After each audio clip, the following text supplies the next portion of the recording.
Hi, this is Reddit Confessions channel. I'm pretty sure Lena didn't expect me to smile. Not when she sat across from me at the kitchen table. Not when she folded her hands like she was announcing a funeral. And certainly not when she took a deep breath and said, "I think we should get a divorce." But I did. Not just any smile. A slow, calm, deliberate smile. The kind of smile someone gives when the burden finally lifts off their chest.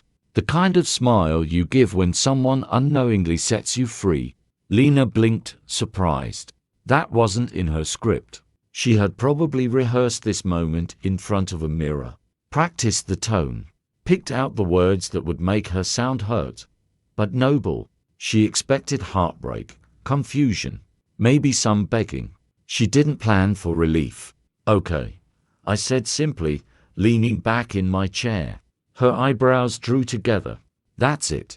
I nodded. "That's it." She was thrown. Her expression faltered. For the first time in a long time, she didn't know what to say. 4 months, she'd been growing distant, staying out late, smiling at her phone. She thought I didn't notice, but I did. I noticed everything. The sudden gym routine. The extra care with makeup when she was leaving, not when she was with me. The forced small talk. The emotional absence. She was preparing for something. I just didn't know she expected me to be the one who'd break. Truth was, I had already let go. So I stood up, stretched, and said the words that probably hit harder than she expected. "Honestly, this is great news." I was starting to wonder how long we'd keep pretending. She opened her mouth to respond, but no words came. I walked over to the fridge, grabbed a beer, cracked it open, and looked at her. "So you want to split things now or do it over the weekend?" Silence. And just like that, the script she had prepared crumbled. Lena didn't say much the next few days. She was still acting like she had the upper hand, carrying herself like a martyr, calm, controlled. But I could see the cracks forming. She had assumed it'd fight her on this, that I'd fall apart. But I didn't. I made a few phone calls. First, to my lawyer, an old friend who owed me a favor. I sent him the documents, property deeds, joint accounts, savings, retirement. I included the little irregularities I'd been quietly collecting, the ones Lena thought she was hiding. Then I checked our financial activity. Transactions I hadn't made. Withdrawals that didn't make sense. New accounts. Lena had been planning this for months. So had I. She just didn't know it. At breakfast a few days later, I made my first subtle move. "You have a place lined up?" I asked casually, buttering toast. She looked up from her phone. "What?" "Well," I said, sipping coffee, "you wouldn't be asking for a divorce without a plan, right? I figured you had somewhere to go." She hesitated. "I was thinking of staying here until the papers are finalized." I nodded slowly. "Ah, I see. That's not gonna work." Her eyes narrowed. "Excuse me. You asked for the divorce, Lena. That means you figure out where you go from here. I wouldn't want to get in your way." She set her coffee down a bit too hard. "That's not how this works." I raised an eyebrow. "Actually, it is." And just like that, another crack. She started getting nervous. Not regretful, just uncertain. That kind of uncertainty that creeps in when the plan doesn't go according to, well, plan. She still held her head high, still acted like she was in control. But I saw the shift, the distracted glances, the nervous scrolling, the avoidance. She had assumed I'd panic, that I'd beg her to stay. Instead, I smiled more, slept better, laughed louder, and that messed with her hard. Then came the slip.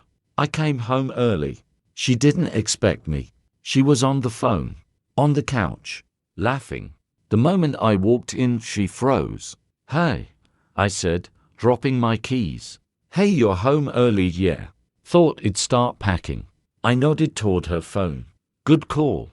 Her fingers tightened around it. "Just a friend. Must be a good one, since you stopped talking the second I walked in." She didn't reply. I let it slide. For now.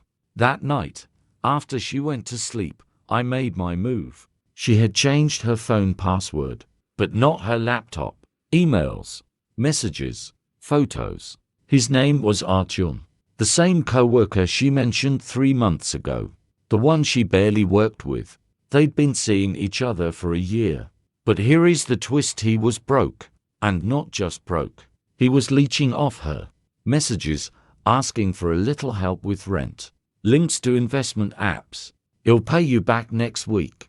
Classic. I stared at the screen and actually chuckled. She thought she was trading up. She was being drained, and she had no clue. The next morning, I cooked breakfast. Pancakes, bacon, fresh coffee. She walked into the kitchen, confused. What's all this?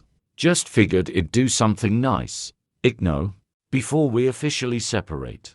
She watched me, unsure. So, I said, sitting across from her. About the divorce, her eyes lit up just a little. Yeah, you're right. We should move fast. No need to drag it out. She smiled. Exactly. He'll have my lawyer draw things up. He'll sign what's fair. You can move on. That smile faded just a bit. Great, she said, voice unsure. Yeah. Not what she expected. She thought she had the win. A calm exit. A new man. A better life. She had no idea what she'd actually done was torch the bridge behind her. She wanted to discuss the house next.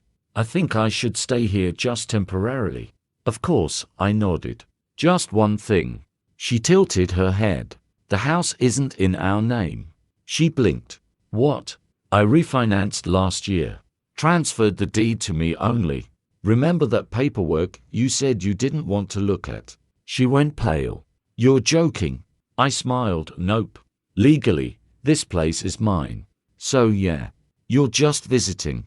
She stammered. But we're married. I reached into the drawer, pulled out a folder. Prenup. She hesitated before opening it. You signed it. Everything I brought in stays mine.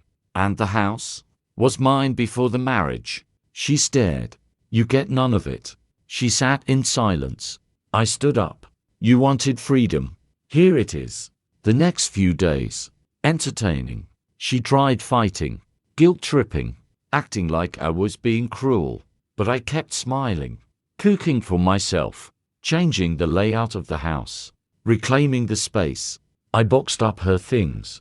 Stacked them neatly. She came home and froze. What is this? Just getting a head start, I said. You can't do this. Actually, I can. She marched over.